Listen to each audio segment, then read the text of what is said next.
pagi waktu Indonesia. Selamat malam Mas Nova. Nah, bagaimana pantauan ya, Malam waktu Afrika. bagaimana pantauan VOA sendiri terkait kondisi Presiden Donald Trump? Apakah memang masih di karantina di Gedung Putih? Apakah nanti ada rencana untuk dipindahkan ke rumah sakit untuk mendapatkan perawatan yang jauh lebih intensif? Ya Yuda, tadinya rencananya adalah untuk karantina mandiri di Gedung Putih, tapi ternyata akhirnya berdasarkan saran dari dokter Presiden Trump, diputuskan untuk dipindah ke Walter Reed, rumah sakit militer yang berada tak jauh dari Washington DC di negara bagian Maryland. Dan baru sekitar setengah jam lalu, Trump tiba di Walter Reed menggunakan pesawat kepresidenan. Ini untuk observasi setidaknya selama beberapa hari. Menurut pantauan VOA dan juga keterangan dari staf Gedung Putih, kondisi Presiden Trump sejauh ini baik-baik saja dengan gejala-gejala ringan. Presiden Trump juga tampak masih semangat dan masih menjalankan tugasnya meski membatasi atas anjuran dokternya ini. Dan kita lihat nanti bagaimana perkembangan selanjutnya di Walter Reed di rumah sakit militer ini, Yuda. Iya, Nova, lalu bagaimana sejauh ini respon dari rakyat Amerika Serikat dan terutama Capres Joe Biden dari Partai Demokrat? Ya seperti yang Anda laporkan tadi juga, perdebatan berlangsung begitu sengit sampai saling teriak-teriak begitu saat debat capres pertama. Bahkan Joe Biden sampai terpancing dan mengatakan Trump adalah seorang badut atau bahkan presiden terburuk dalam sejarah AS. Dan sebaliknya Trump juga mengatakan Joe Biden tidak pernah melakukan apa-apa selama berpuluh-puluh tahun. Sementara ia telah melakukan begitu banyak hal dalam berpuluh-puluh bulan, demikian menurut Trump. Dan setelah perdebatan yang sekian sengit ini, ternyata mantan wakil presiden Joe Biden, capres dari Partai Demokrat, respons pertamanya ketika mendengar diagnosa positif bagi Presiden Trump dan Ibu Negara Melania, ia menulis tweet yang isinya mendoakan, ia dan istrinya Dr. Jill Biden mendoakan agar Ibu Negara dan Donald Trump segera sembuh. Dan ia pun melakukan tes COVID seperti yang Anda laporkan juga dan hasilnya adalah negatif. Sementara rakyat Amerika Serikat karena polarisasi politik begitu tajamnya, respons juga cukup terpolarisasi juga. Para pendukung Presiden Trump tentunya sedih bahwa ini terjadi dan mereka ingin agar ia lekas sembuh sehingga bisa langsung berkampanye lagi, yang kini tidak bisa ia lakukan. Ada sejumlah agenda kampanye yang sudah dibatalkan di negara bagian swing state, negara bagian kunci strategis seperti Florida, Wisconsin, dan Arizona, yang saat ini sejumlah negara bagian tersebut masih toss up alias kita belum tahu siapa yang bisa menang di sana. Presiden Trump tadinya berharap pekan-pekan terakhir sebelum berlangsungnya Pilpres pada 3 November, ia bisa langsung ke sana dan menyemangati masanya untuk memilihnya kembali untuk masa jabatan mendatang. Ini tidak bisa dilakukan dan ini tentunya disayangkan oleh pendukung Presiden Trump sendiri.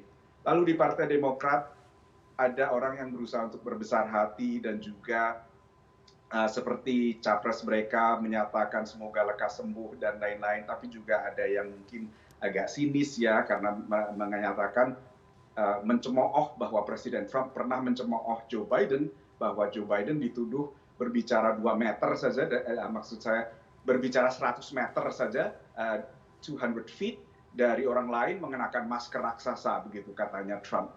Dan mereka mengatakan mencemooh seperti itu ternyata dia sendiri kena COVID sekarang, seperti itu. Dan juga bahkan ada yang mulai mengatakan ini taktik dari Presiden Trump untuk menggalang simpati dari massa sehingga dia pura-pura kena COVID gitu. Tapi tampaknya dari begitu banyaknya rombongan Presiden Trump dan staf Gedung Putih, pengurus Partai Republik dan semacamnya yang akhirnya juga ikut tertular virus corona, ini tampaknya bila ini sebuah hoax maka tentunya tidak akan begitu banyak orang yang tertular. Jadi inilah begitu banyak reaksi dan ini disampaikan dengan meme di media sosial dan lain-lain, mencerminkan juga polarisasi yang begitu tajam antara rakyat Amerika dalam menyikapi beri kabar diagnosa kasus positif COVID bagi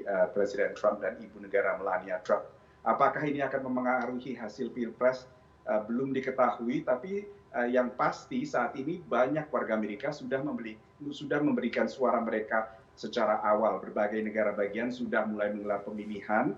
Mereka menyempatkan warga untuk bisa datang langsung ke TPS atau menyampaikan lewat pos, diantaranya Illinois dan juga negara bagian Virginia, jauh dari Washington DC. Wilayah khusus ibu kota Washington DC sendiri, calon pemilihnya sudah dikirimi surat suara untuk dikirimkan lewat pos atau ditaruh di TPS. Demikian, sehingga banyak hal termasuk debat capres dan lain-lain apakah tetap berdampak terhadap hasil Pilpres. Tampaknya banyak warga Amerika Serikat sudah menentukan pilihannya jauh-jauh hari. Bahkan menurut sebuah survei oleh Universitas Quinnipiac, jumlah warga yang undecided atau belum menentukan pilihan hanya mencapai sekitar 3%, Lady.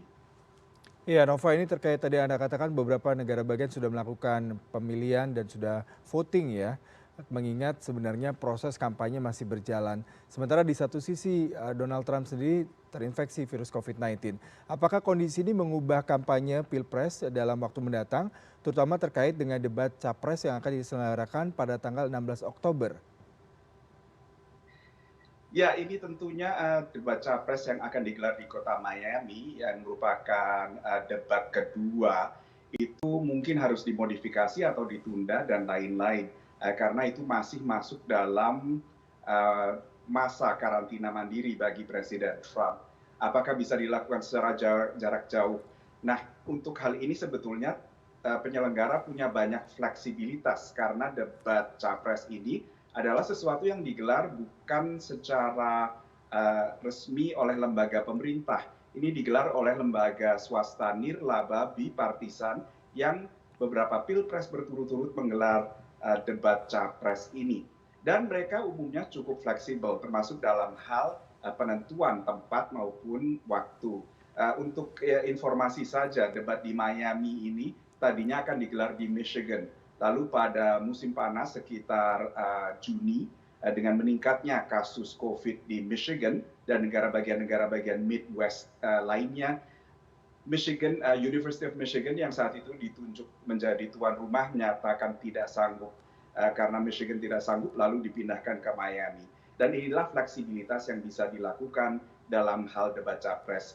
Dan juga bisa dilakukan secara virtual.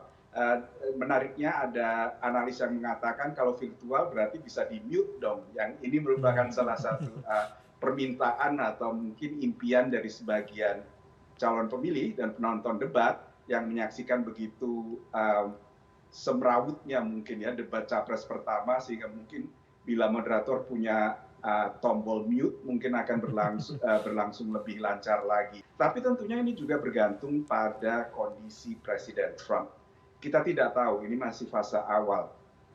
Beberapa kepala pemerintahan dan kepala negara yang pernah juga terjangkit dan positif COVID, diantaranya Perdana Menteri Inggris Boris Johnson dan juga Presiden Brazil Jair Bolsonaro. Ini keduanya mengalami COVID secara berbeda.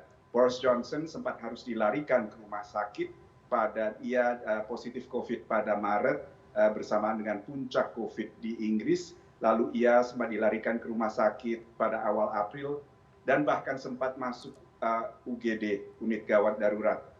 Dan ia akhirnya baru dikeluarkan dari rumah sakit beberapa pekan setelahnya dan baru kembali bekerja pada akhir April. Nah, ini Pilpres tinggal 1 bulan lagi di Amerika Serikat. Apakah Presiden Trump juga akan selama itu harus dirawat dan apa implikasinya? Tapi pada saat yang sama Presiden Brazil saat itu hanya mengalami gejala-gejala ringan saja, hanya pegal-pegal dan sedikit demam begitu, dan akhirnya ia dikeluarkan dari rumah sakit dan akhirnya sembuh. Apa yang terjadi kita belum tahu, tapi bahkan orang sudah mulai berbicara soal apa yang terjadi bila yang bersangkutan berhalangan tetap. Tapi ini tentunya sulit sekali karena meskipun mekanisme sudah ada untuk menggantinya sebagai presiden, belum ada kaidah untuk menggantinya sebagai capres petahana. surat suara sudah dikeluarkan, sudah dicetak semua, dan bahkan sebagian sudah dimasukkan. Tapi ada mekanisme internal partai yang bisa mengubah nama yang nantinya akan diangkat oleh Electoral College. Ini bila sampai terjadi hal yang terburuk. Inilah yang menjadi pemikiran banyak orang di sini karena pilpres yang sudah sangat dipenuhi ketidakpastian yang sangat tinggi ternyata semakin tidak pasti. Yang pasti adalah bahwa biasanya pada pilpres AS ada sesuatu yang disebut sebagai October surprise, kejutan bulan Oktober, yang biasanya mengubah peta kekuatan atau memukul salah satu capres, entah petahana atau penantang. Dan kali ini ternyata October surprise, kejutan bulan Oktober itu datang pada tanggal 1, Yuda dan Dedi. Dan kita nantikan juga ya apakah kejutan ini juga mempengaruhi modifikasi tadi yang seperti Nova katakan, apakah akan digelar secara virtual debatnya atau juga mungkin digelar di ruang terbuka begitu. Baik, terima kasih Nova Purwadi untuk informasi Anda melaporkan langsung dari Washington DC.